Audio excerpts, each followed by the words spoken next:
Hello বন্ধুরা, আশা করি আপনারা সকলে আল্লাহর রহমতে ভালো আছেন। বন্ধুরা, আপনারা ভিডিওতে যে গাছটি দেখতে পাচ্ছেন, তো বন্ধুরা অনেকে দেখে চিনেছেন বা অনেকে চেনেনি। তো বন্ধুরা, সেই গাছটির নাম হচ্ছে জাপানি লতা। বন্ধুরা, এই জাপানি লতা কিন্তু সবুজ রঙের হয়ে থাকে। বন্ধুরা, এই জাপানি লতা অন্যান্য গাছের উপর দিয়ে বেয়ে চলে। তো বন্ধুরা, এই জাপানি লতার উপকারিতা কী, তো বন্ধুরা আমি বিস্তারিত বলবো।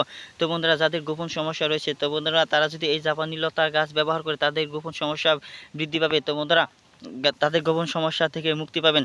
তো বন্ধুরা, গোপন সমস্যা থেকে মুক্তি ও রেহাই পাওয়ার জন্য তো বন্ধুরা, এই যে পাতাগুলো দেখতে পাচ্ছেন, তো বন্ধুরা এই পাতাগুলো আপনাকে সেবন করতে হবে।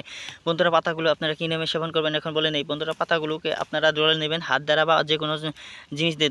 ডলার পর বন্ধুরা, আপনারা যে আঁশগুলো দেখবেন সেই আঁশগুলো দিয়ে গুল গুল বড়ি তৈরি করে নেবেন। গুল গুল বড়ি তৈরি করে নেওয়ার পর বন্ধুরা, অনেকগুলো বড়ি আপনারা দীর্ঘ সময় রোদে শুকিয়ে নেওয়ার পর বন্ধুরা আপনারা শক্ত করে নেবেন বড়িগুলো। তারপর বন্ধুরা, প্রতিদিন নিয়মিত সকালবেলা খালি পেটে খেয়ে যান।